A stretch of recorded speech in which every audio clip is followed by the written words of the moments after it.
RHI WAPS. It's called the RHI Yes, WAPS, yes. Women Agricultural Support Program. The program was Because I want to find out how have you been able to empower women yes, farmers I'll get to and that. entrepreneurs Yes, across the I'll country. get to that. And the program was officially launched to support women. And when we say women, I heard the question you were throwing at Honorable. When we say women, we hear the outcry of people saying gender equality.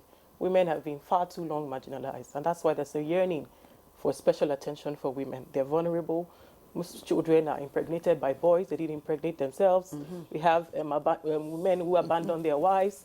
So there's several factors why we need to focus on women a lot. And when we get the home right, the children are better catered for. So I needed to set that as a basis for this conversation.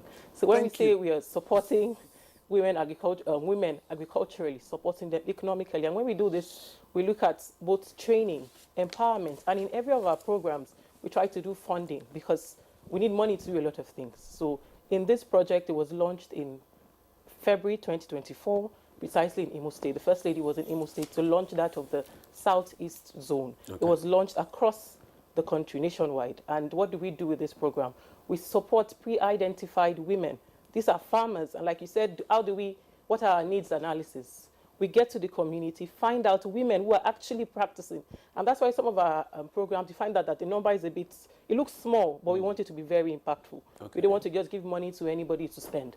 So in this program, we identified 20 women farmers in each of the states. That's 20 women across the federation in each state. In each state, and not local government. Not local government, in the state, spread across. So each state, for example, Abuja has area councils. The women were spread across area councils so that we have farmers who are able to churn out produce that would have overall impact in the country. So we had 20 women farmers selected and supported with 500,000 naira each.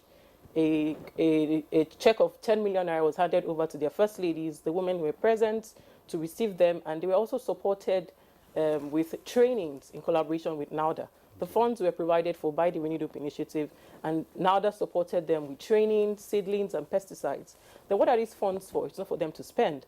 It's for them to support their businesses, their agricultural businesses. For example, those in animal husbandry are able to buy more livestock, poultry farming, fish farming, to plunge into their business to have better outcomes and better output for Nigerians. Okay. And this has been largely successful, and a lot of women have come back with testimonies. We've gone back to monitor and see what they've been able to do with it. And we are very encouraged, we're very inspired, and we're encouraged. The First Lady is encouraged to do more and more for the women. That's what we've been able to do with this agricultural support program. Yes. Another area of support that we did in collaboration with the Federal Ministry of Agriculture and Food Security is to provide fertilizers, truckload of fertilizers to farmers, particularly young female farmers and male farmers, of course, in the states of the Federation. So each state received truckload of fertilizers to boost their agricultural produce. And we see in the last couple of months, we've had some natural disasters here and there, conflicts, and just to support the process and ensure that Nigeria remains food sufficient and there's food security in line with the federal government's agenda. I think all these are just short-term support systems. Yes, this is. Do you have a long-term support system to sustain, these initiatives? Yes, the program is just 1 year, and the pillars are there to continue to drive us towards our interventionist approach. That's the methodology. We are interventionists, we are collaborators, we are working. We can't do it alone, as the government cannot do it alone. So we're inviting more people to come on board. People are seeing what we are doing. Recently, the First Lady's visit to Onga was held on NTA, and a lot of people are willing to partner with us. When they see what we do, they are encouraged to join us and support us further. Thank you very much. I am eager to talk about Every Home a Garden. Yes, please. And it's a joker. It's a star initiative. Yes, thank you very much.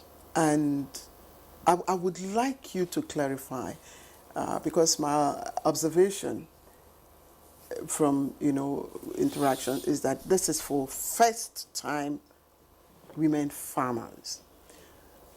How have you been finding that? Because I've also discovered that it will be much difficult because a lot of women have actually keyed into this initiative, and many of them are not first-time farmers. Some of them, interested in farming, and when they heard of the initiative, they also started. So how do you hope to reconcile that? I think the goal of this competition should be remembered. The goal is to ensure food sufficiency. Nigeria is more than rice. There's more to our food than rice. So it's to encourage home gardening, women to think of creative ways, what to cook in their kitchen, to ensure that there's nutritious meal, to ensure that there's a healthier nation. So that's the goal. So to have more women on board is a success. And I think that's the goal. That's the goal of our excellency. That's So what it's, sought so, to so achieve. it's not limited to first-time farmers. It's open. It's to encourage. open. So first-time farmers are excited. Oh, how can I do this? When you see somebody growing something in a bucket, oh, this is interesting. I've seen people growing yam in sacks, and it grows. It's feeding. It's healthy, and it requires very little compost to put together. And that's what we've been able to achieve with this competition. The First Lady, Her Excellency Senator Oluremi also showed example, and that encouraged more women. They felt, oh, it's just a fluke, it's just something, it's something that is doable within a short time. She grew spinach, she grew okra, and she grew basic things within the confines of the State House without necessarily smearing the place. And we've seen other videos of women online showing, living in one-room apartment, growing something in a bucket, growing something in sacks. They're smart gardening. It depends on how buoyant you are. You could take up the smart gardening where you need technology. You could take up the one that doesn't require so much. Another